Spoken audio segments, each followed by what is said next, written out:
Hello, everyone, and welcome to the Jeffrey Epstein Show. I'm your host, Bobbycapucci, and this is a morning update. Hey, what's up, everybody, and greetings from Sin City. Usually, we do our live streams at 7 p.m. Pacific Standard Time on Sunday nights. Tomorrow, I'm thinking we're going to bump that back till about 8:15, 8:30. To give me some time to wrap up after the Super Bowl and prepare to hop on the live stream to have our weekly chat. So look for the live stream to be a little bit late tomorrow, 8:15-ish, and we'll be off and running. As for our article this morning, we're going to continue on with our weekly talk about Robert Maxwell in the Maxwell series here. Now, each Saturday, I'm going to be exploring the Maxwell family a little bit deeper. Right now, we're talking about Robert. We'll be moving on to Ghislaine's sisters, Ghislaine's brothers, and the rest of the Maxwell family as well, as we try and put an umbrella over the whole entire clan. Today, we're going to continue that, and we're going to talk a little bit more about Robert Maxwell and how he rose from poverty and helped corrupt his daughter Ghislaine, as reported in an article from the New York Post this morning. So let's dive into this article and let's continue our discussion about Robert Maxwell and the Maxwell family. This article is from the New York Post, and the author is Mary Kay Linge. Headline: How Robert Maxwell Rose from Poverty and Corrupted His Daughter Ghislaine. You know, I always made the analogy, or used the analogy, I should say, of Ghislaine Maxwell being Circe and Robert Maxwell being Tywin. Now, obviously, Tywin's a way cooler cat than Robert Maxwell ever could be. But what I mean is, learning at their knee. You know, Circe in Game of Thrones thought that she was the female Tywin Lannister. And in the real world, Ghislaine Maxwell certainly thought that she was the female version of her father as well. So there's a lot of similarities between the relationship between Circe and Tywin and Robert Maxwell and Ghislaine. And as I've read more about Ghislaine Maxwell and her relationship with her father, I always think to the Circe-Tywin relationship because it's just they're so comparable when you look at how the daughters wanted to be the father so bad. Within 72 hours of her birth, Ghislaine Maxwell's life was twisted by tragedy. Baby Ghislaine was the 9th child born to Robert Maxwell, the self-made millionaire publisher, and his wife Betty. Though he had left his former name and identity far behind in a blighted corner of Czechoslovakia, Maxwell had been determined to sire a brood of 9 children and recreate the family of his birth after Adolf Hitler's forces slaughtered his siblings, both parents, and a grandfather in the gas chambers of Auschwitz. Now look, as much as we dislike Maxwell and her family and what they have done, what happened to the Maxwell's relatives, the grandparents, uncles, siblings, both parents, and the grandfather in Auschwitz is absolutely atrocious. Anyone who suffered under the disgusting hand of the Nazis is a sympathetic figure, in my opinion. And it's always horrible when you read backstories like this. People like Robert Maxwell, who come from a family who was ripped apart and destroyed by authoritarianism and Nazism. And then you see a guy like Robert Maxwell who lived through all of that go on and abuse the great privilege and the great power that he was afforded in the aftermath of all of that tragedy to do basically the same thing, by victimizing people, obviously not to the same level of the Nazis, but you see the pattern repeat itself with Robert Maxwell. You would think somebody who lived through all of that would use that to fortify themselves and try and perform deeds of great good with the time they're given on earth. But instead, it's just completely the other way around. Maxwell got all of this power, all of this wealth, and what did he do with it? Created more sorrow, more pain, and more anguish. On Christmas Day in 1961, Ghislaine's arrival was the gift that achieved that goal.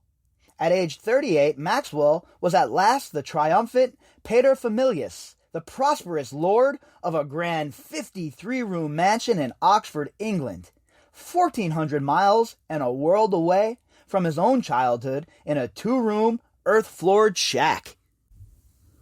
And digging yourself out from poverty like this, that's admirable in my opinion, right? And it's something that should be touted. When people are able to dig themselves out of poverty and achieve great wealth and great success, that's a story that should be told over and over again. Hell, that's the American dream. But it always sickens me when you hear one of these stories of somebody like Robert Maxwell, who comes from extreme pain, extreme destruction and suffering. Somebody like this gets out of it, all of that madness. Then they create a life for themselves where they themselves in turn cause other people pain. It is just unbelievable to me when I hear stories like this. You would always think that somebody that comes from rags to riches would have a decent perspective on how the other side lives and would want to be a person who reaches out and bridges the gap and tries to help the suffering of the very same people who you come from. And we see that a lot, right? We see that with people who have succeeded. A lot of athletes go back to their neighborhoods and they help out. People who have achieved things in business go back to their neighborhoods and they help out. And that's the kind of story that I love. Then you have a story like this with Robert Maxwell, a guy who makes something from nothing and still doesn't understand and still continues with his hell-bent plan on consolidating power, no matter what it means or what it causes to the very socioeconomic class that he just crawled out from. And these are the people like Robert Maxwell, who definitely have forgotten where they came from. And that was just the beginning of his disgustingness. We haven't even gotten to the whole stealing and greed part yet. This was just the way he was conducting himself, right? One of these people who claws and fights from the lower classes, finally gets a little taste, and all of a sudden thinks that they've been around the world of the so-called elite forever and moving within its corridors. And that's the kind of person Bob Maxwell was, for sure. 3 days later, the newborn's eldest brother, 15-year-old Michael, was crushed in a car accident that left him comatose for the next 6 years. This was the moment the family started to break apart, said John Preston, author of The Fall of the Last Days of Robert Maxwell, HarperCollins, out February 9th. I have that one on pre-order, by the way, because obviously there's a big story to be told here, a huge story to be told here. And when it comes to the Maxwell family, we have only scratched the surface, right? So any resource that I can read or listen to or add to the memory bank that has to do with the Maxwell clan, I am all over it at this point. Because the deep dive is on now, folks. Every weekend, every Saturday, we'll be diving into the Maxwell family from here on out until we dig into each and every one of them. So another book like this from John Preston is going to be great. Another resource to use and more information to pass on. What had hitherto been a pretty happy family became very fractured, and Ghislaine was completely overshadowed. In his book, Preston traces Robert Maxwell's tumultuous rise and mysterious 1991 death while uncovering the forces that produced his manipulative, flirtatious youngest daughter. Yeah, the forces that produced it, huh? I'll tell you, the forces that produced it was Robert Maxwell himself, Ghislaine sitting at his side and learning all the tricks of the trade. She was daddy's little girl for sure, and she really stylized herself as a female version of Robert Maxwell. Consumed by his son's condition, Maxwell clamped down on his surviving children. They led this hermetically sealed life, Preston told the Post, and they lived in increasing dread of incurring his disapproval, his wrath. And that's how it is in these kind of families, right? You have this sort of patriarch who rules with an iron fist, is in control of everything, the whole family for sure, definitely in control of the money, the fortune, trust funds. And you find all of the people that he is lording over are all deathly afraid of this person because he really holds their whole life in his palms. So, you have the siblings jostling and always attempting to gain favor with the patriarch and trying to one-up the other siblings so that they can get to that point of favor. Michael was installed in a hospital less than a mile from the family home at Headington Hill Hall. This terrible dark specter hung over the family, unspoken for the next 6 years, until Michael finally died of meningitis, Preston said. And again, look, I don't wish that on any family. I don't care how much I dislike somebody or think that they're evil. I don't ever wish this sort of thing on people's families, or it's terrible, right? I mean, as much of a scumbag as the Maxwell family is, it must have been terrible to see their kid dying in a bed like that, right? I can't even imagine, honestly. For years, Ghislaine's shattered parents could barely muster a glance in her direction. She was basically ignored, her brother Ian told Preston, and she even developed anorexia while still a toddler, Mom Betty later revealed in her memoir. Anorexia as a toddler? Jesus, I never even heard of anything like that, to be honest with you. I mean, that's a condition in toddlers? I thought anorexia was like a learned condition. Shows you how much I know. Finally, one day when she was 3 or 4, Ghislaine stood in front of her mother, stamped her foot, and said, "Mummy, I exist," Preston said. That's a bit dramatic, huh? That's a bit of a dramatic scene. I wonder who recalled that for Mr. Preston. I'm guessing from that diary, maybe? I don't know. But that must have been quite the sight, huh? "Mummy, I exist." Sheesh. The dramatic scene struck a chord in her brash father, who may have seen himself in Ghislaine's willful outspokenness. Guiltily, he started showering her with attention to make up for his neglect. Much later, Betty admitted how spoiled the girl became, but Robert Maxwell never saw it. She became her father's clear favorite, Preston said. In 1987, when Robert brought a $20 million 190-foot super yacht, he dubbed it Lady Ghislaine, an incredibly divisive thing to do with a wife and 3 other daughters at home, Preston noted. Yeah, look, I could see how that could fracture the family, right? Especially in a family like this, when everybody is always on the battlefront trying to, get their piece of the pie. So I could definitely see how that could cause some divisions within the family unit, especially when you have all of these siblings jockeying for, mom and dad's approval. A similar dynamic tore at Ghislaine's father, born Jan Ludwig Hoch in 1923 to a desperately poor Jewish family in a village now in Ukraine.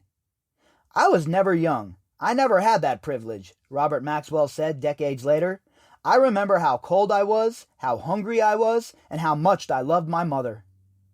And look, if Robert Maxwell would have not done what he did, if he would have just had this story of rags to riches, I mean, think about it for a minute. Put it to the side, all of the stuff about how disgusting this family is.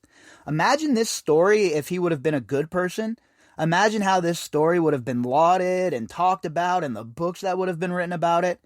But instead, he takes his great power and his second opportunity at life and becomes a miserable, thieving prick.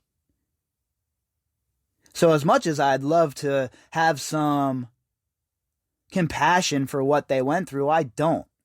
Because not everybody got that second chance. How many people were killed in those concentration camps, folks, that never got a second chance? And yet Maxwell gets this second chance, is afforded all of this great wealth and power, and absolutely shits the bed with it. Young Jan's flair for languages gave the family hope that he might become a rabbi, but at age 16, he snipped off his sidelocks and left home as World War II loomed. See, that's the kind of stuff that I don't even know about. I mean, this dude splits from his country at 16 years old, snipped off his sidelocks. I guess that's he's talking about. He had like the Hasidic curls, I'm guessing is what that means. And he left home as World War II loomed. I mean, where you going at 16? I mean, back then it was a different time though, right? How many people came to America at, 12, 13, 14, 15 without parents? So again, this could have been a different kind of story. This could have been the kind of story that you pointed to and you said, look, anything is possible if you work hard. But instead, this has become that cautionary tale of people who rose from nothing, achieved great heights socially and economically, and once got there, completely forgot who they were. He made his way to England, where he adopted a new, vaguely Scottish name, blustered his way into the British Army, and saw action in France and Germany, leaving his family to be swept away into the maw of the Holocaust. Only 2 sisters managed to survive. Well, look, the whole entire situation of World War II is so disturbing when you look at it in hindsight. My grandfather, my mother's father, was one of the first American soldiers into the concentration camps during World War II. And it had such an effect on him when he came home that he very rarely even talked about it. He was also in a Jeep on the way to liberate the concentration camps that was struck by a mortar, and everybody in the Jeep besides him ended up dying. And it affected my grandfather so greatly that he never drove a vehicle ever again when he came home from World War II. So I can't even imagine what it must have been like for people living there at the time who got swept up in this when the Nazis came and knocked on your door, dragged you out of your home, dragged your children out of your home, and you were left with no one there to defend you. I can't even imagine what that must have felt like. And I can't even imagine what it must have been like for the Allied soldiers, the first ones to get into these concentration camps, to see how disgustingly brutal these people were being treated.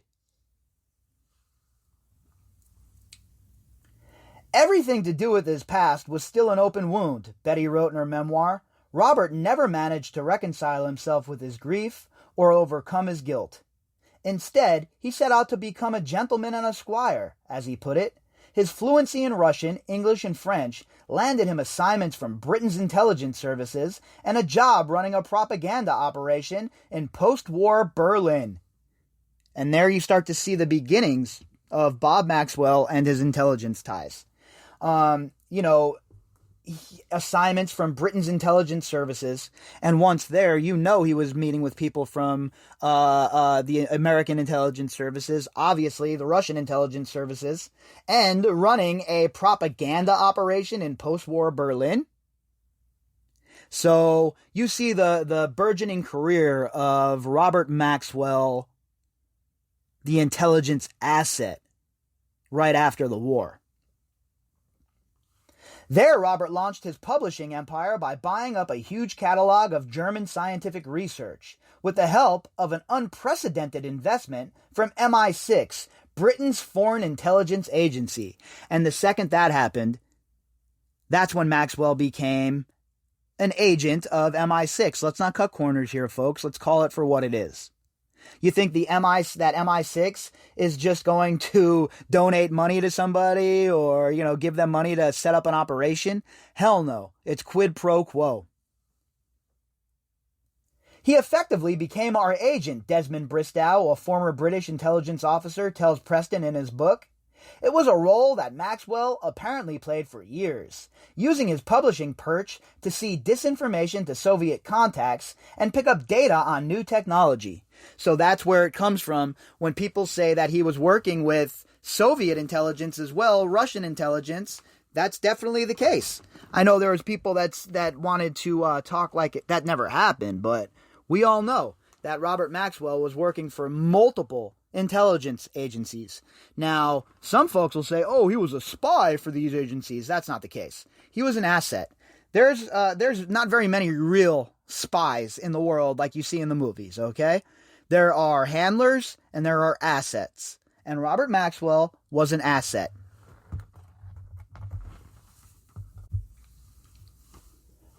Pergamon, the company he founded, established Britain's modern scientific publishing industry.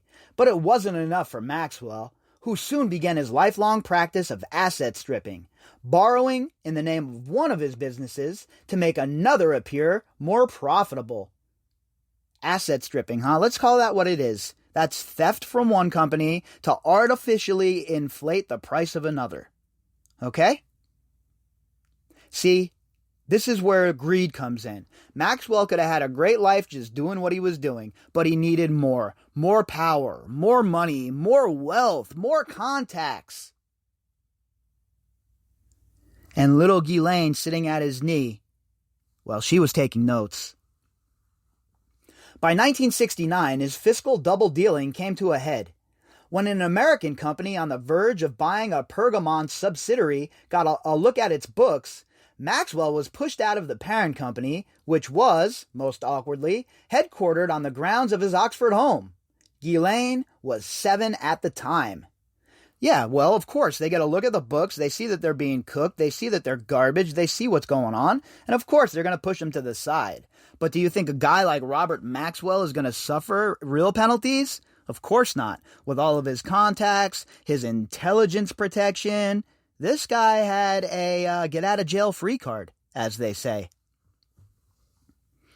The children had the run of the house and grounds, Preston said. Suddenly, they go down to the basement, and there's this bloody great iron gate there.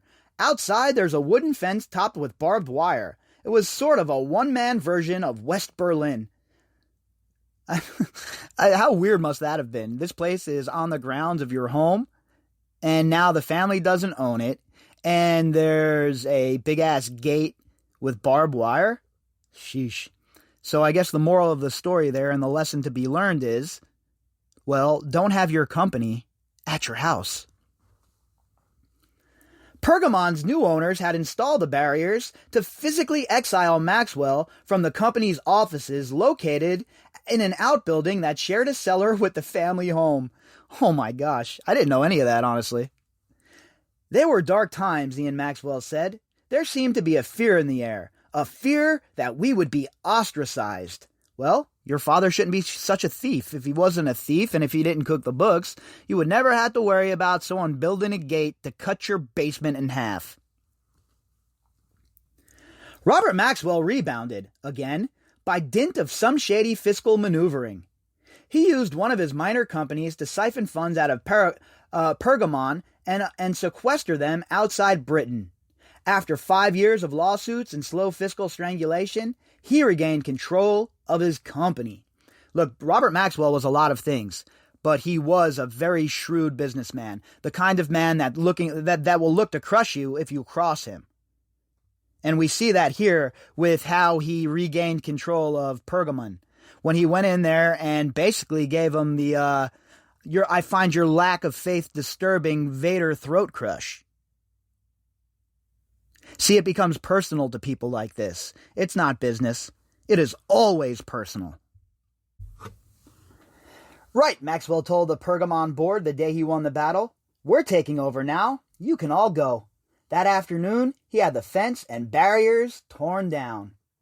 There was something not so much amoral about him as premoral, Peter J., Maxwell's top aide in the 80s, would later say, as if he was wholly unaware of things like good and evil. Yeah, that's called a sociopath, okay? That's exactly what that's called. This dude, he didn't know the difference between good and evil because he was living in a falsified world. The same world that all of these so-called elite that we're dealing with in the Epstein case still inhabit. In 1984, Maxwell bought Britain's top tabloid, the Daily Mirror. The acquisition established him as a political player. No Labour government could succeed without the Mirror's support, and gave his enormous ego a stage to match his rapidly expanding girth. Maxwell's face appeared in the Mirror's pages 100 times in his first 6 months as publisher. So he used the Mirror to definitely grow his stature, right? And also to give him more political power. Because what is the old adage? The pen is mightier than the sword. So if he owned the Mirror and he was in charge of the stories about politics, well, that makes him a very, very powerful player on the stage and somebody that is politically dangerous for the political class. It also gave a new role to 22-year-old Ghislaine, who promoted the paper's sweepstakes contests and became her father's unofficial goodwill ambassador, boosting her social visibility as she hosted corporate parties and acted as the Mirror's poster girl in promotions. So she was being moved along by dad, right? Getting, one step at a time. She started taking over as the ambassador, dealing with like parties and that kind of thing. So basically a marketing position is what Maxwell gave Ghislaine. Maxwell's urge for acquisition soon turned to America. In 1991, he pounced on the foundering New York Daily News.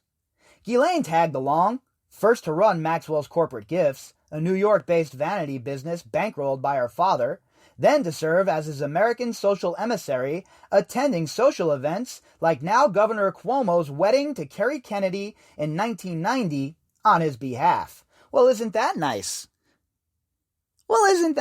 Governor Cuomo? Was it nice to have Ghislaine at your wedding, sir?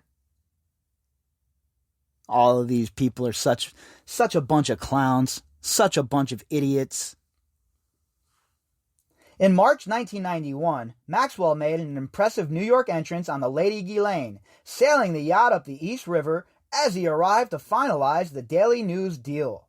But to keep the paper afloat, he sold Pergamon, his crown jewel, and secretly raided the Mirror's pension funds. And I strongly believe that Jeffrey Epstein played a huge part in laundering those and helping him raid the pensions and move this money. I am very, very, very convinced that Jeffrey Epstein was involved in that. Now, we don't have direct evidence yet, right? I mean, I don't have a paper trail, but my gut certainly tells me that's the case. With all of the evidence we have available. 8 months later, Maxwell, 68, was dead. He had taken a short cruise aboard the Lady Ghislaine through the Canary Islands to try to shake a nagging cold, he said, ahead of a scheduled November 5th meeting with the governor of the Bank of England. There, he would have to explain the Maxwell's corporation billion-pound debt load, distributed among at least 9 different international banks and investment firms, and the massive hole in its pensions reserve. So he had all of this on the agenda. He goes out on the Lady Ghislaine near the Canary Islands, goes for a sail, and then happens to die. Just coincidentally dies a few days before he has this hearing, huh? Falls off the boat and is floating around, and he doesn't get eaten by sharks or anything? I don't get it. But that morning, as the ship docked after an all-night sail, Robert Maxwell could not be found on board. Hours later, a helicopter crew spotted his naked, spread-eagled body afloat in the Atlantic. 2 autopsies could not conclusively prove a cause of death. Yeah, that's not shady or anything. I'm sure he was naked up on the deck of the boat, having an Alan Dershowitz moment, playing with the volleyball, bumping it back and forth to himself. And he happened to have a heart attack and fell off the boat, butt-ass naked, and that's how he died. What? Anyone check for any poison or anything like that? Because certainly looks like this is a bit fishy.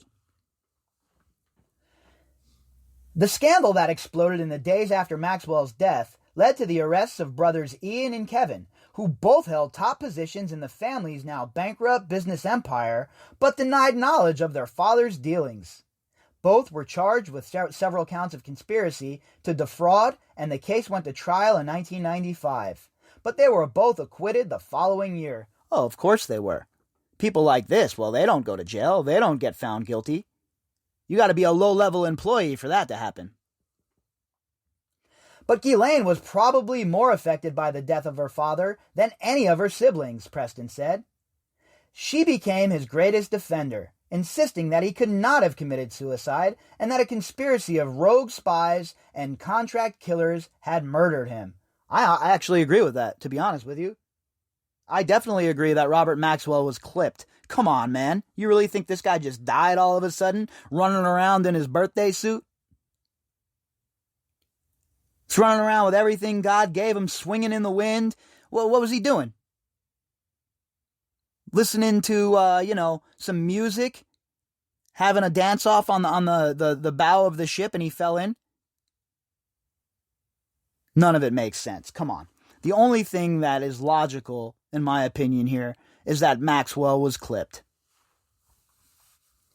In purely financial terms, she was left high and dry, he noted. At age 29, Ghislaine had put more effort into socializing than developing a career. Au contraire. That was her career, socializing. Building relationships for her and Epstein. So no, that was her career. With the family's business empire in ruins, she could count on only a trust fund income of £80,000 a year, about $190,000 in today's dollars, barely enough to cover one of the extravagant parties she threw in her society days as Good Times Ghislaine. Imagine crying about $190,000 a year in a trust fund. $190,000 a year. And she's broke, she's destitute. Here's an idea: change your lifestyle. Go back to school. Do something. But instead, she was so greedy and so hungry for power that she links up with Jeffrey Epstein, and they kick this whole entire criminal enterprise into motion. But she did have an enviable address book. As public scorn rained down back at home in Britain, Ghislaine settled in the relative anonymity of New York in 1992. She took an Upper East Side apartment and started rifling through her Rolodex to sell high-end real estate to members of her wealthy social circle. Within months, she was dating financier, pedophile Jeffrey Epstein. Wrong. You mean she was in business with Jeffrey Epstein? That's what you mean, right? Enough with the love and dating shit. That was the cover. He saved her, a friend told Vanity Fair. When her father died, she was a wreck, inconsolable. And then Jeffrey took her in. She's never forgotten that, and never will. You mean the business situation that her father and the handlers had set up, kicked into motion? That's what you mean, right? Took her in my ass. The relationship was romantic for only a short time. Cover story. But their alliance endured for years. Fact. Epstein gave her security. Ghislaine gave him entree to everyone from Prince Andrew and Naomi Campbell to Bill Clinton and Donald Trump.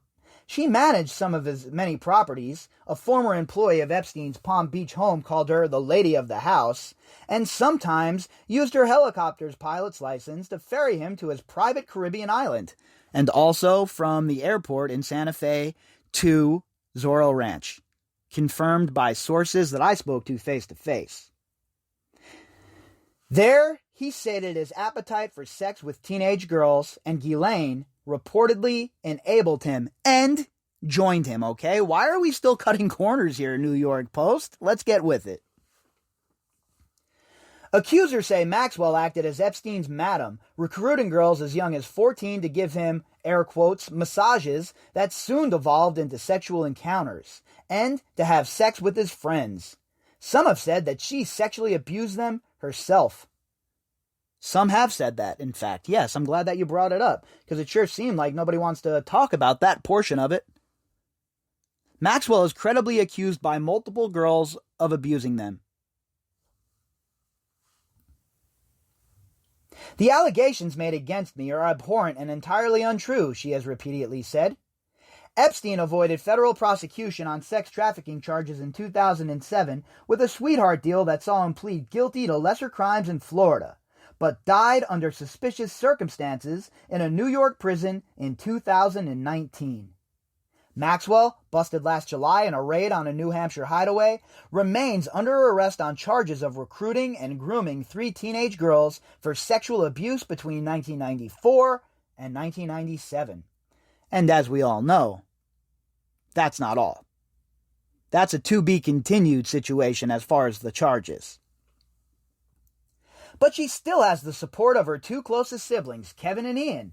Both have been involved in the legal effort to bail their sister out of jail before her scheduled July 2021 trial, Preston said, and they staunchly insist on her innocence. Well, yeah, of course they do. A, they're her siblings, and B, fellow travelers, right? It's not like we're talking about people here who are pillars of the community. So we'll be talking about Ian and Kevin as well, no doubt about it. It seems she immediately gravitated from her father's orbit to Epstein, but they were very different men, Preston concluded. Maxwell was a tremendously overbearing, ogre-like figure, very much his own front man. Epstein preferred operating in the shadows, but Ghislaine, if the stories are true, was a kind of front woman for Epstein, a skill she learned at her father's knee. No, she wasn't a front woman for it. Co-conspirator. Equal bosses, okay? Equal power. It was a power-sharing structure that they were working under. Maxwell was in charge of the socials and helping with the grooming, and Epstein was in charge of the money and the rest. What is not in dispute, in my opinion, however, was that Ghislaine Maxwell wanted to be her father so bad and learned how to conduct herself in this wide world of lies, thievery, and corruption right at his knee. And folks, she was obviously paying attention. If you'd like to contact me, you can do that at bobbycapucci@protonmail.com. That's BOBBYCAPUCCI at protonmail.com. You can also find me on Twitter at BOBBY_CAPUCCI. All of the links that go with this episode can be found in the description box. And to everybody who has donated to the podcast recently, thank you folks very, very much. All right, everybody, I will be back later and we will pick up where we left off. Have a great day, everyone.